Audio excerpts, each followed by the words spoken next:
One of Atlanta's most iconic cultural landmarks on the west side is getting a second chance. The Ashby Street Theater, once on the brink of collapse, is now stabilized and ready for renewal. This morning, we're joined by Patrick Chopson, co-founder of Cove, which is the leading architectural group behind this effort and this transformation. Patrick, so good to have you joining us here this morning. Okay, so this is something a lot of people have been looking forward to. This is a lot of history that we're talking about here with this building. And when you first saw the condition of this theater, what made you say, hey, we got to do something? This is an act now or lose it forever kind of project?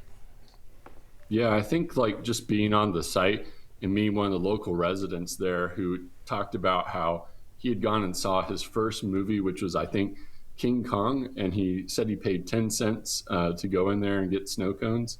And just kind of seeing that connection to the community, you're like, we got to save this building and make sure it's there for future generations. Yeah, it's so important. You think back even to the Jim Crow era where a lot of black people, this was the movie theater that they could go to without having to go through a back entrance. This was one of their theaters here in Atlanta, so a lot of history dating back even generations. But let's talk about the building itself. How close was the building to just being beyond repair? Yeah, I mean, one wall was about to really fall in. And so there have been a lot of changes over the years. And, as that happened, we had like a really kind of a bowing in on one side that has a wood roof, as most buildings from that era did, and lots of brick. But you could really see there was still the bones there. There's an old barber shop that's actually still inside the building that has all the original fixtures and stuff. So it was just really cool to kind of imagine how that could be part of ABL and their vision again. Mm-hmm. All right, so you guys are in phase one. So what exactly did your team do to get things back close to being up and running at the theater? Yeah, so what we did was we looked at with a really great structural engineer that we have here in Atlanta, Shea Smiley, who's also local business owner. And we tried to figure out how we can keep the building from that kind of collapsing in that part, but then make sure that like we could fit in new HVAC and all the things that you need to get the building running again, but without having too much problems, because there's a really long slope floor, and making sure that that was also stable as well.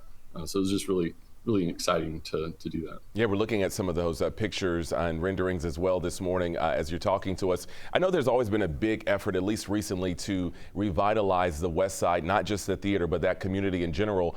So what comes next for you guys?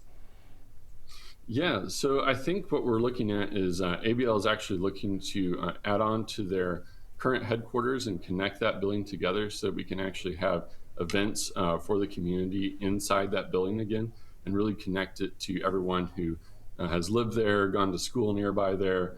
There's just so much history along that corridor, and it'd be great to see everyone to be able to participate and have maybe a wedding or a graduation back in that building again. Yeah, and that's the thing I was going to ask you about, it being a usable community venue.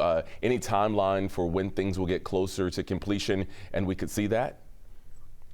Yeah, I think what they're doing now is they're raising funds for the actual addition and renovation to bring it to an actual event venue. So if there's anybody out there looking to assist the ABL, we'd really love to see anyone be able to help with that as well. Yeah, and what you guys have done so far is really nice. And like I said, I know this has been a discussion for a long time. It's been sitting there, but it's great to see some action, some things moving forward, Patrick. No, it's so wonderful. Thank you. All right, well, we're glad to have you here with us this morning, and keep us posted and let us know when you guys get going on the next phase. We'll have much more right here on 11 Alive Plus when we come back.